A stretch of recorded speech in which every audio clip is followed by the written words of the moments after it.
समझ पाए उन किशोर की नज़रों से, उनके लिए ज़रूरी इसलिए है कि वो काफ़ी मानसिक बदलाव से गुजरते हैं इस दौरान। काफ़ी सवाल उनके मन में उठते हैं, खुद को लेके, शरीर को लेके, दोस्तों को लेके, समाज को लेके, आगे अपने करियर को लेके काफ़ी सवाल उनके मन में चलते रहते हैं और उनको जवाब देना ज़रूरी रहता है। तो अगर मानसिक स्वास्थ्य पे ध्यान नहीं दिया गया तो ये सब असमंजस और उथल पुथल चलती रहती है और आगे जाके जो एक पूरा अच्छा व्यक्तित्व विकास होना चाहिए किसी भी इंसान का, उसमें काफ़ी अड़चनें आ सकती है। किशोरावस्था में इसलिए ये मानसिक स्वास्थ्य का बहुत बहुत बहुत महत्व है जो हमें बिल्कुल ही नज़रअंदाज नहीं करना चाहिए। डॉक्टर साहब, आपने किशोरावस्था के लिए तो मानसिक स्वास्थ्य का महत्व बताया, बट क्या बाल्यावस्था के लिए भी उतना ही ज़रूरी है? बिल्कुल बिल्कुल। देखिए, जो किशोरावस्था में मैंने बताया कि जो बदलाव आते हैं या व्यक्तित्व का बनना शुरू होता है, छोटे बच्चों में ये चीज़ ज़्यादा रहती है कि वो अपने तरीके से नहीं सोच पाते। उनकी सोच अभी भी काफ़ी हद तक उनके ऊपर जो प्रभाव डालने वाले बड़े व्यक्ति है, जैसे उनके पेरेंट्स हैं या शिक्षकगण हैं, जो दूसरे पेरेंट्स कहे जाते हैं अपने समाज में, उनके तरीके से देखना और दिखाना सिखाना वो सब बहुत ज़रूरी है। तो उस दौरान कई बार ये है कि अगर उनके मानसिक स्वास्थ्य पे कोई प्रभाव पड़ता है, आगे जाके सिर्फ व्यक्तित्व पे नहीं, मानसिक बीमारियों का भी उत्पन्न हो सकता है। तो वो हमें बहुत ध्यान रखना है कि ये उम्र बहुत ही सेंसिटिव है, बहुत ही संवेदनशील उम्र है। तो इसमें भी जितना बड़ों का मानसिक स्वास्थ्य का महत्व है, उतना ही बच्चों में भी जरूरी है। मुझे लगता है यदि बाल्यावस्था और किशोरावस्था दोनों में मानसिक स्वास्थ्य का महत्व है, तो हमें और हमारे टीचर्स को ये बताइए कि वो किस तरीके से सजग रहें ये जानने के लिए कि किस अवस्था से बच्चा जो है वो गुजर रहा है। बिल्कुल, यहाँ शिक्षकगण का महत्व इसलिए बढ़ जाता है क्योंकि खास करके हमने देखा गया है कि किशोरावस्था में स्कूल्स और उस पर काफ़ी निर्भर रहते हैं। बदकिस्मती से इंडिया में स्कूल से ड्रॉप आउट रेट्स काफ़ी देखे गए हैं। तो अगर शिक्षकगण इसमें थोड़े एक्टिव होके ज़्यादा सहभागी हो इस चीज़ में, तो हम काफ़ी हद तक इसे रोक सकते हैं। शिक्षकगण के लिए 2-3 चीज़ें ज़रूरी है कि सबसे पहले तो वो ये समझे कि जो किशोरावस्था खास करके है, जो 12-13 साल के ऊपर जो शुरू होती है, उसमें हम किशोर को छोटा बालक ना समझें। जैसे 5-6 साल का बालक रहता है और हम बस उसको आदेश देते हैं, ये करो, ऐसा नहीं करना है, इस नज़र से उनको ना देखें। उनको एक अलग व्यक्ति के नज़र से देखे, उनके बातचीत को, उनके विचारों को भी उतना सम्मान दे, ना कि उन्हें नज़रअंदाज करे। और उनके मन में उठ रहे तरह तरह के सवाल, चाहे वो शारीरिक बदलाव को लेके हो, समाज के काफ़ी सवाल हो, या आसपास जो चल रहा है उनकी दुनिया में उसको लेके हो, उनको बिल्कुल नज़रअंदाज ना करे और उनके नज़रिए से समझ के उसको बिल्कुल जवाब देने की या साथ मिलके कुछ उसका हल ढूंढने की कोशिश करे। तो शिक्षकगण को ये चीज़ें ध्यान में रखना बहुत ही ज़रूरी है। डॉक्टर साहब, आपने ये बहुत ही महत्वपूर्ण पॉइंट बताया है और मुझे लगता है कि टीचर्स हों या पेरेंट्स हों, सभी को आई थिंक टीन एज से लेकर जब बच्चे का किशोरावस्था स्टार्ट होती है, उस वक्त के उसके फेस को समझना और उसको किस तरीके से डील करना, ये जानना बहुत ज़रूरी है। कृपया ये बताइए कि मानसिक स्वास्थ्य और मानसिक बीमारी में क्या अंतर है? बिल्कुल, ये बहुत ही सही सवाल किया है आपने। काफ़ी बार ऐसा होता है कि छोटी परेशानी या छोटे नॉर्मल बदलाव के लिए भी लोग कंसल्ट करते हैं या किसी प्रोफेशनल के पास जाते हैं, विशेषज्ञ के पास जाते हैं। और कई बार दूसरा भी होता है कि काफ़ी बदलाव भी आ गए हैं, लेकिन जो माँ बाप है या शिक्षकगण है वो नज़रअंदाज करते हैं कि ये तो उम्र के बदलाव है।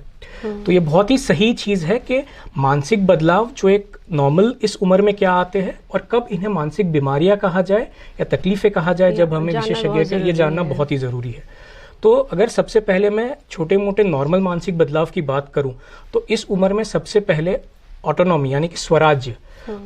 अपनी खुद की दुनिया एक बनाने का बदलाव आता है, जहां बच्चा ये अपने माँ बाप से थोड़ा सा अलग होके अपने दोस्तों के साथ, जिसे हम पीयर ग्रुप कहते हैं, उसमें अपनी दुनिया बनाना, उसमें अपना व्यक्तित्व बनाना, उसमें अपनी पहचान, वजूद या आइडेंटिटी जो हम कहते हैं वो बनाना, ये सबसे बड़ा बदलाव आता है। तो यहाँ हमें ये समझना है कि अगर बच्चा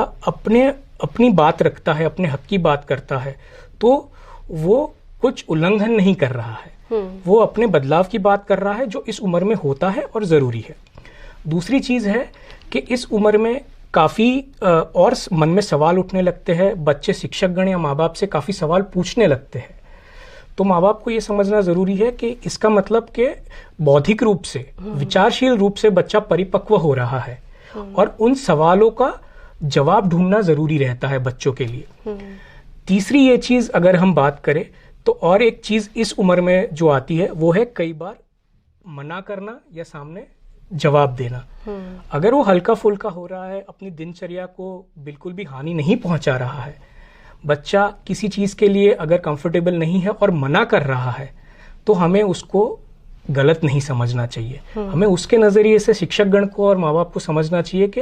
वो किस नजरिए से मना कर रहा है और उसके मन में क्या दुविधा चल रही है इसके लिए मना कर रहा है। तो ये 3-4 चीज जो मैंने बताई, साथ में शारीरिक बदलाव जो आते हैं इस उम्र में, वो थोड़े से नॉर्मल है। अगर हम बात करें कि कब किस परिस्थितियों को मानसिक बीमारी माना जाए, तो कुछ लक्षण है जैसे नींद का डिस्टर्ब होना, भूख नहीं लगना, वजन कम होना, बहुत ही चिड़चिड़ा हो जाना, या स्कूल से काफी देर तक एब्सेंट रहना, काफी बार गैरहाजिरी रखना। आई थिंक ये वाला पॉइंट टीचर्स के लिए बहुत ज्यादा जरूरी है, बहुत ज्यादा जरूरी है टीचर्स के लिए, खास करके कि अगर बच्चे की एब्सेंटिज्म जो हम कहते हैं कि स्कूल से हाजिरी बहुत ही कम हो रही है, या दूसरी चीज बच्चा जिस हिसाब से पहले ध्यान देता था या बातचीत करता था टीचर्स से भी, वो अगर काफी बदलाव आ रहा है, या तो बहुत गुस्सेल हो रहा है या बहुत ही शांत होकर अपनी दुनिया में खो रहा है, एक चीज। या फिर बच्चों के जो पढ़ाई का परफॉर्मेंस होता है, एकेडमिक परफॉर्मेंस जो हम कहते हैं, उसमें अगर बहुत बदलाव आ जाए, बच्चा अच्छा पढ़ता था, अच्छे नंबर लाता था, उसमें काफी गिरावट आ जाए, और ये सारी चीजें अगर लगातार लंबे समय तक, हम अगर जो कट ऑफ लेते हैं वो है 15 दिन यानी 2 हफ्ते, तो ये सारी परेशानियां अगर 2 हफ्ते तक लगातार टीचर्स को दिखाई दे रही है, शिक्षकगण को दिखाई दे रही है, क्लास में झगड़ा करना, गुस्सा होना, चिड़चिड़ा होना, पढ़ाई में कमजोरी, ज्यादातर एब्सेंटिज्म रहना, इस तरीके से, तो या व्यवहार में बदलाव आना जैसे गुमसुम हो जाना, अगर ये लगातार रहता है और बालक ऐसा नहीं था पहले, और ये बदलाव खास करके दिखता है 2 हफ्ते या उससे ज्यादा, तो इसको बढ़ने बिल्कुल ही ना। बिल्कुल, मुझे लगता है टीचर्स के लिए शायद ये बहुत मुश्किल होता होगा कि एक क्लासरूम में हर बच्चे के बिहेवियर में क्या चेंजेस आ रहे हैं उसको ध्यान रखकर और उस पर एक्ट करना। बट चैलेंज होने के साथ साथ आई थिंक ये बहुत अच्छा मौका भी है, जब आप बच्चे के ऊपर जितनी ज़रूरत है उतना हम ध्यान देना चाहिए हमें, ये हमारे लिए एक इंडिकेशन हो जाता है शायद। बिल्कुल, देखिए सही है, इसीलिए कहा जाता है कि